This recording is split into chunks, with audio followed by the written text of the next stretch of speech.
A dazed little boy is pulled from rubble. Like so many of the young here, he doesn't make a sound. He doesn't cry and he doesn't shout. He just accepts what's happening as he's left in the back of an ambulance. The size of the chair he's put on just underlines how very small and young he is.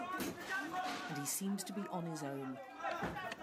But his composure is startling as he feels blood running down his cheek and deals with it. He's become the face of Aleppo.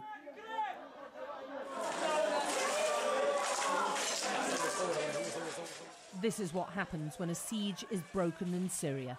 Regime rocket strikes on an area packed with children. Bashar, what has this child ever done, he's saying. Our cameraman arrives minutes after the attack to scenes of fear and desperation, all shockingly common here.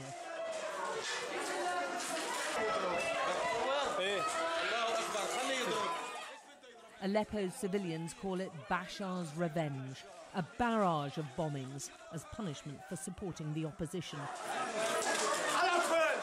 They're hitting children, this man says. Everyone here is a civilian. And small children, small children. He is only 1 year old. And this is some sort of progress. The strikes from the Syrian government troops, the relentless attacks on children and families, are an attempt to wrestle back control of Aleppo after opposition groups finally broke the regime's stranglehold.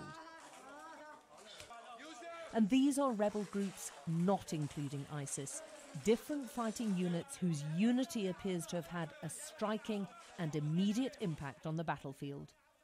In his first British television interview, a senior figure within the most powerful rebel group told us it's that collaboration which has proved a game changer.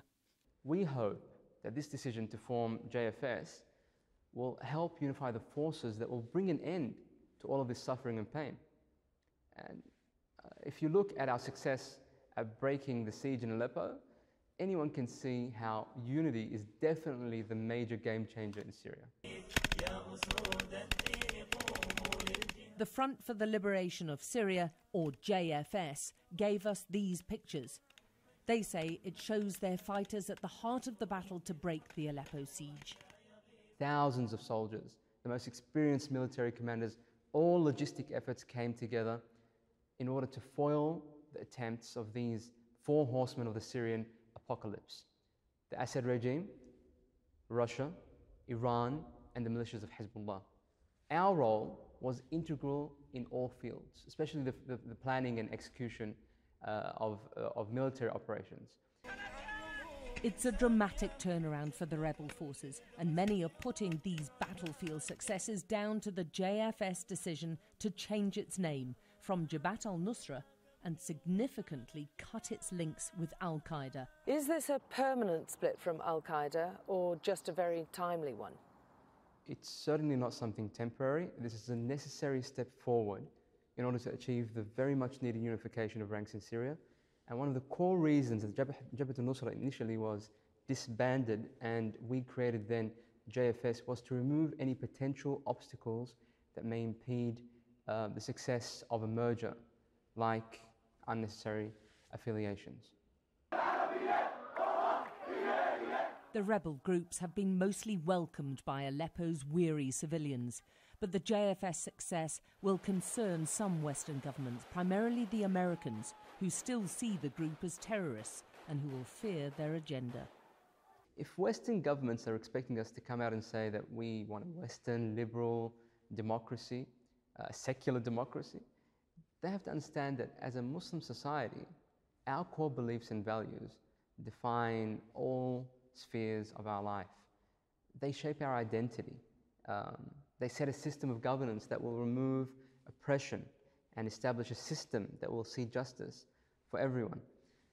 As for our objectives and ideology, like you asked, Alex, we have never been secretive about them. And that will send a shudder down the spines of Western politicians whose inaction in the face of these attacks, not just in Aleppo, but a host of other towns besieged by Syrian government forces, means the civilians view the rebel groups as their only slim hope. Alex Crawford, Sky News.